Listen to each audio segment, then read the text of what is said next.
अब देखो यहाँ पर जब हमने लारावेल का प्रोजेक्ट बना रहे हैं तो इस चीज़ को ये देखिएगा कि आपका इंटरनेट चल रहा हो, क्योंकि हमारे उसमें बहुत सारे पैकेजेस ऐसे होते हैं जो इंस्टॉल करवाने होते हैं। तो अगर आपका इंटरनेट नहीं चल रहा होगा तो आपका प्रोजेक्ट सही तरीके से नहीं बनेगा। तो कोशिश करें जब भी आप प्रोजेक्ट बनाएं तो उसको क्या करें, सही तरीके से इंटरनेट की कनेक्टिविटी होनी चाहिए। अब देखो उसका कुछ एप्लीकेशन का स्ट्रक्चर है। एप्लीकेशन स्ट्रक्चर को समझने से पहले हम जो है वो क्या करते हैं, अपनी एप्लीकेशन को देख लेते हैं कि उसमें क्या ये चीज़ें अवेलेबल हैं या नहीं। सही है भाई, तो यहाँ पे देखो हमारा प्रोजेक्ट बन गया था, हमने जो है वो काम करे। अब देखो प्रोजेक्ट यहाँ बन गया है तो अब क्या करना, पहले तो हम कहाँ गए थे, एच टी डॉक्स में गए थे और हमने अपना प्रोजेक्ट बनाया था। अब मैं एक काम क्या करती हूँ, मैं दोबारा से न्यू में जाती हूँ और यहाँ पर मैं करूँगी ओपन फोल्डर।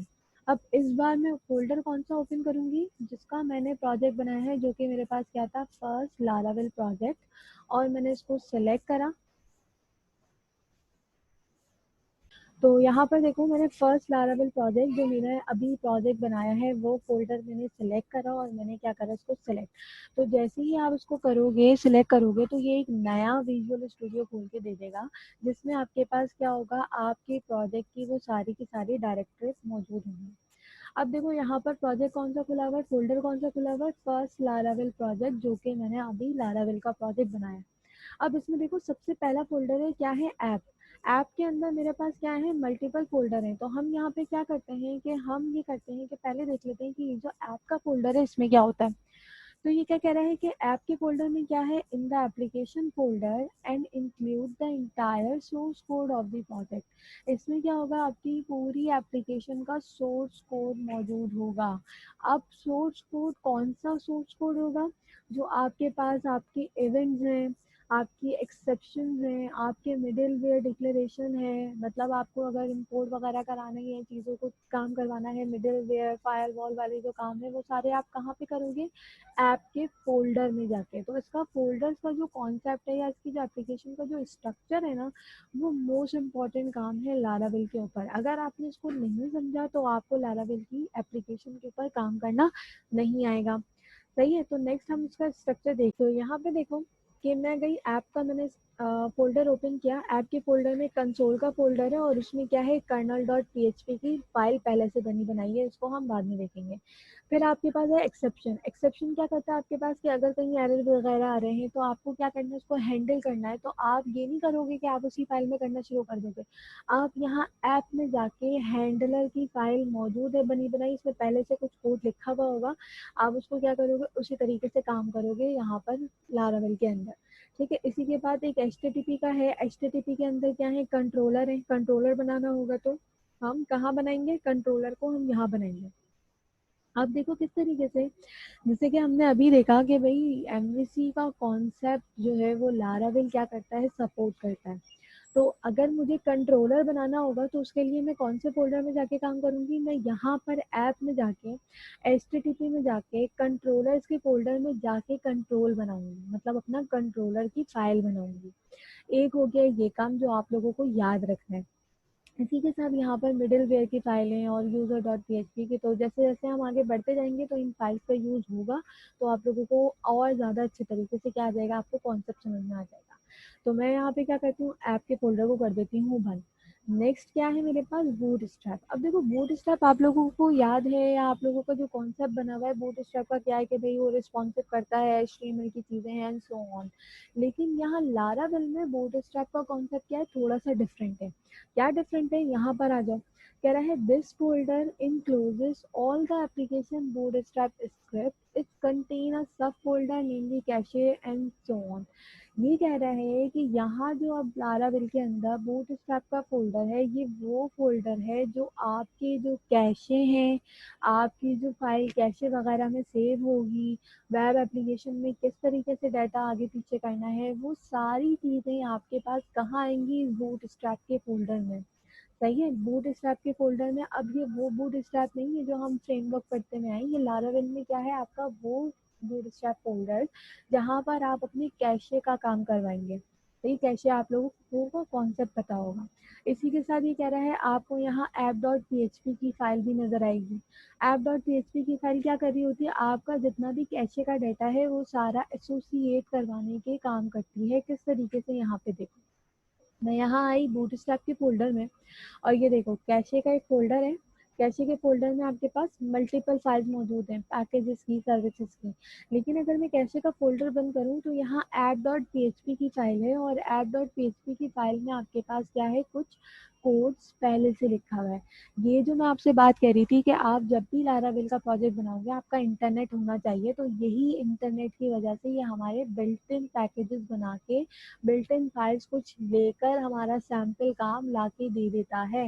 ये एक बड़ा बेनिफिट है। आपको स्क्रैच से, मतलब शुरू से स्टार्टिंग नहीं करनी पड़ती कि आप इस फोल्डर के अंदर ये वाली फाइल बनाओगे, ये खुद से सारा काम करके देगा।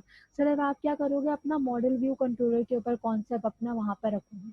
सही है। इसी के साथ हमारे पास आ जाते हैं बूटस्ट्रैप का काम बंद। फिर आ जाता है कॉन्फ़िग।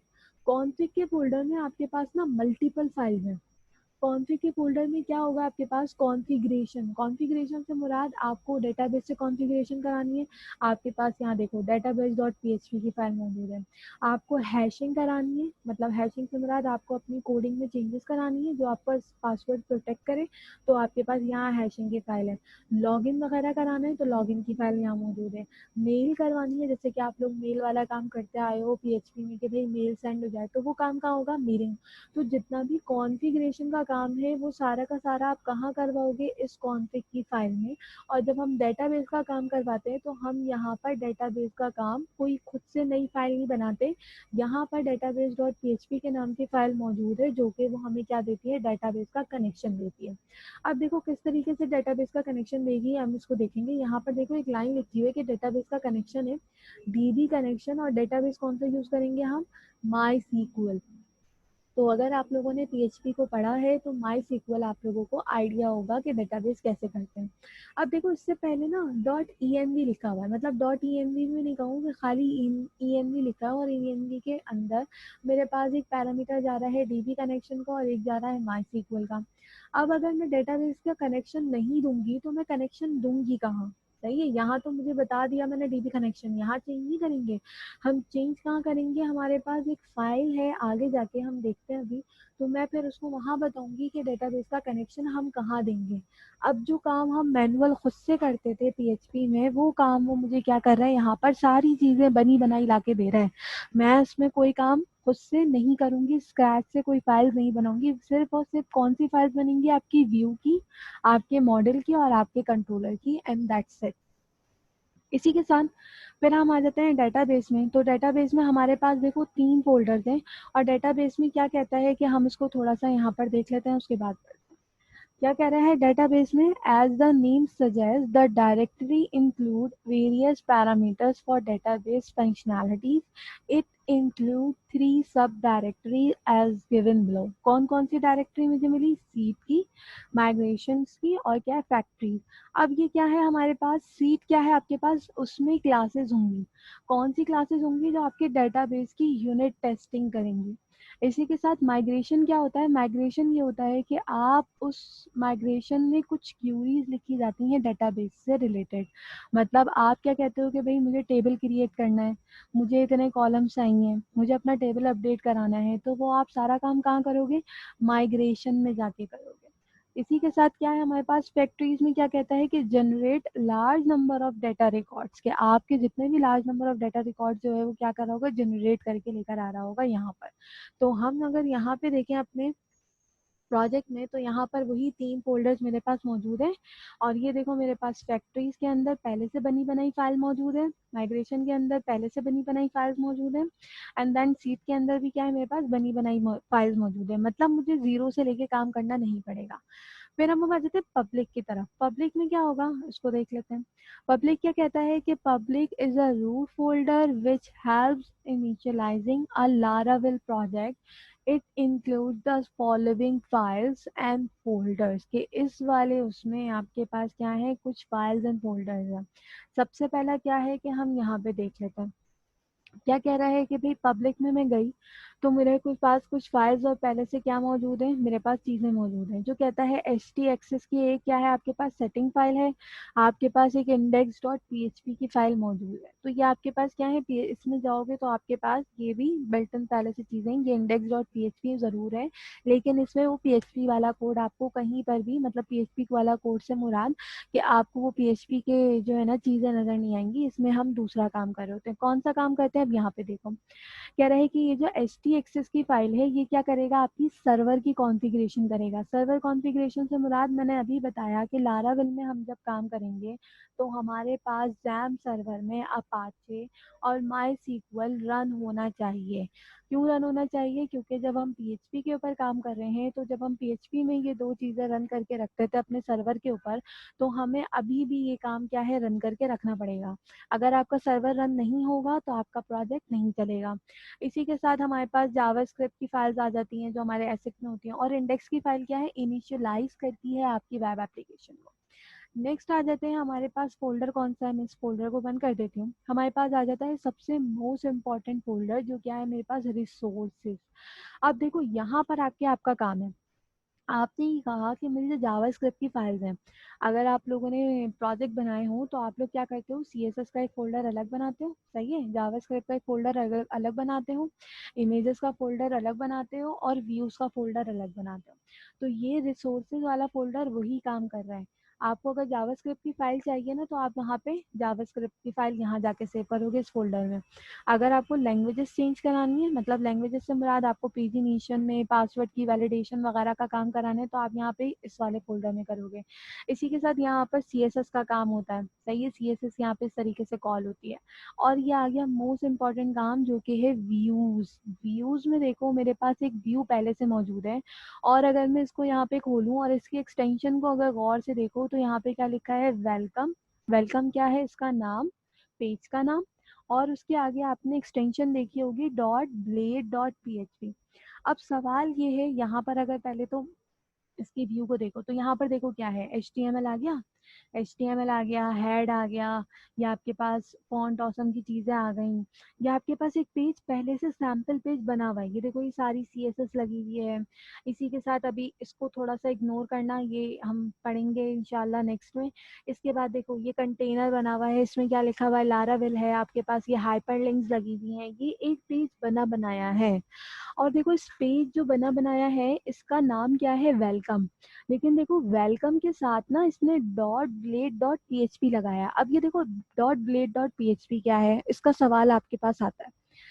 अब देखो डॉट ब्लेड डॉट पीएचपी किस तरीके से, इसको समझो कि अगर आप लोगों ने ASP.NET MVC पढ़ी है तो हम वहाँ व्यूज बनाते थे, और व्यूज का नाम किस तरीके से देते थे हम, कि अगर मैं देती हूँ इंडेक्स, अगर मैं यहाँ पे लिख के दिखाऊँ, अगर देखो अगर हम व्यूज देते थे तो हम क्या देते थे, इंडेक्स, मैंने क्या दिया, व्यू, लेकिन उसकी एक्सटेंशन क्या होती थी, CSHTML।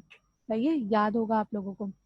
CSHTML से क्या मुराद होती थी, ये भाई आप एक ही फाइल में C# का कोड भी लिख लो और क्या कर लो, आप HTML का कोड भी लिख लो। तो यहाँ पर भी तो वही काम होगा। यहाँ पर वो क्या कहता है कि भाई एक ही फाइल है जिसमें आप PHP का कोड भी लिख सकते हो, और एक ब्लेड इंजन होता है हमारे पास लारावेल के ऊपर जब हम काम करते हैं, तो ये आपको क्या करता है, जिस तरीके से यहाँ हम C# को यूज करते हैं उसी तरीके से PHP को थोड़ा सा इनहेंस या ग्रेसफुल सिंटेक्स में यूज करने के काम करता है। तो ये हमारे पास क्या है कि जब भी आप लारावेल के ऊपर व्यूज बनाओगे तो वो उसकी एक्सटेंशन क्या होगी, डॉट ब्लेड डॉट पीएचपी। ये एक्सटेंशन है, ये एक्सटेंशन लाजमी लगाना है आपने। इससे पहले आप कोई भी नाम रख सकते हो, जैसे पहला नाम क्या रखा हुआ है, वेलकम, और डॉट ब्लेड डॉट पीएचपी ये एक्सटेंशन है, इसको आप लाजमी लगाएंगे आप जब भी लारावेल के ऊपर व्यूज बनाएंगे। तो मैं इसको यहाँ से हटा देती हूँ। अब इसके बाद आ जाओ, इस रिसोर्सेज के फोल्डर को मैं बंद कर देती हूँ। फिर सेकंड मोस्ट इम्पॉर्टेंट पार्ट आ गया आपके पास, रूट्स। रूट्स क्या होता है आपके पास, जैसे कि आप लोगों को अभी मैंने बताया कि आपके पास एक कंट्रोलर होता है और एक व्यू होता है, एक मॉडल होता है। सही है, व्यू क्या है मेरे पास, रिसोर्सेज में जाके व्यूज के फोल्डर में आ गया मेरा व्यू। अब इस व्यू को कैसे लेकर आना है, कौन सा व्यू कब चलेगा, वो सारा आप कहाँ बनाते हो, इस रूट्स के फोल्डर में। और इस रूट के फोल्डर में जो मोस्ट इम्पॉर्टेंट आपके पास फाइल है वो आ जाती है web.php के नाम से। अब देखो जैसे ही मैंने web.php ओपन करी, यहाँ पर पहले से मेरे पास एक रूट डिफाइन है। ये क्या कहता है यहाँ पर, ये कहता है रूट एक फंक्शन है गेट। गेट आप लोग पढ़कर आए हो, गेट का मतलब क्या होता है कि जब भी आपकी कोई भी चीज या वेरिएबल या जो भी आपको काम करवाना है वो यूआरएल पे नजर आना चाहिए। तो हम यहाँ पे क्या यूज करते हैं, गेट यूज करते हैं। इसी के बाद हम इसको थोड़ा सा डिटेल में देखेंगे, पहले हम इसकी डायरेक्टरी देख लेते हैं। सही है, मैं इसको बंद कर देती हूँ। फिर आ जाते हैं स्टोरेज में। तो स्टोरेज में आपके पास ऐप फ्रेमवर्क और ये सारी लॉग और टेस्ट वगैरह की चीज़ें सारी आ जाती हैं। फिर हमारे पास एक टेस्ट का फोल्डर आ जाता है जिसमें बाकी सारी चीज़ें आपको, ये सारी फोल्डर्स मिल जाएंगे। फीचर्स आपको डालने हैं, यूनिट टेस्टिंग करवानी है, या जितने भी टेस्ट वगैरह होते हैं ना कि आपकी एप्लीकेशन कितनी ज़्यादा फीजिबल है, आपका काम कैसे हो रहा है, तो वो सारा टेस्ट के फोल्डर में होता है। फिर आ जाता है वेंडर्स। वेंडर्स में हमारे पास बहुत सारी चीज़ें मौजूद हैं। वेंडर्स बहुत ये कह लो मोस्टली यूज़ नहीं हो रहा होता जो हम इसको वहाँ पे काम करें। तो अब हम आ जाते हैं जो मेरा मोस्ट इंपॉर्टेंट काम था, जो हम डेटाबेस का कह रहे थे। क्या कह रही हूँ यहाँ पर मैं, डॉट ई की फाइल। अब देखो डॉट ई की फाइल, मैं अगर यहाँ पर आके डेटाबेस में जाऊं, बल्कि डेटाबेस में नहीं, हम कॉन्फ़िग में गए थे। कॉन्फ़िग में जाने के बाद मैंने खोली थी डेटाबेस की फाइल। तो यहाँ पर वो एक डिफ़ॉल्ट पाथ दे रहा था जो कह रहा था ई में जाना और वहाँ से डीबी कनेक्शन लेना, और जो डेटाबेस है वो क्या होगा, माई सीक्वल। सही है, इसी तरीके से था। मैं आती हूँ यहाँ पर ई जो कि यहाँ मौजूद है। मैं गई ई में। ई में गई तो यहाँ पे देखो ऐप का नेम क्या है, लारावेल, जो कि मेरी ऐप का नाम है। लोकल होस्ट क्या है, जो हम लोकल होस्ट यूज़ कर रहे हैं वो। इसी के साथ डेटाबेस कौन सा यूज़ करेंगे हम, माई सीक्वल। डेटाबेस का होस्ट क्या होगा, जो हमने वहाँ पे आईपी दी है वो। पोर्ट हमारा ये होगा। डेटाबेस का नाम क्या है, अभी ये डमी डाटा डाला हुआ है। सही है, अभी मेरे पास कोई भी लारावेल के नाम का डेटाबेस मौजूद नहीं है। और यूज़र नेम क्या रखा था हमने, रूट। और पासवर्ड मेरे पास कुछ भी नहीं था, तो यहाँ पर भी हम उसको पासवर्ड ऐसे ही रखेंगे। तो इसी तरीके से यहाँ पर अगर मैं आऊँ दोबारा से, कहाँ पर मैं आऊँ, डेटाबेस की फाइल में। तो यहाँ पे देखो वो क्या कहता है कि भाई डीबी कनेक्शन लो। डीबी कनेक्शन से मुराद जो भी आपके डेटाबेस की रिक्वायरमेंट है यहाँ नहीं देंगे हम कहाँ देंगे, हमेशा लारावेल में हम डॉट ई की फाइल में देंगे। और ई की फाइल में अगर आपको डेटाबेस अपना बनाना है या आपको डेटाबेस का कनेक्शन करवाना है तो आप डेटाबेस यहाँ लिखोगे। सही है, कौन सी फाइल में, डॉट ई की फाइल में। तो ये आपके पास क्या है, लारावेल का स्ट्रक्चर है लारावेल के ऊपर काम करने का। अब इसी के साथ, अच्छा इसके बाद हम नेक्स्ट सेशन में इंशाल्लाह कंटिन्यू करेंगे, तो हम इसको यहीं तक रखते हैं।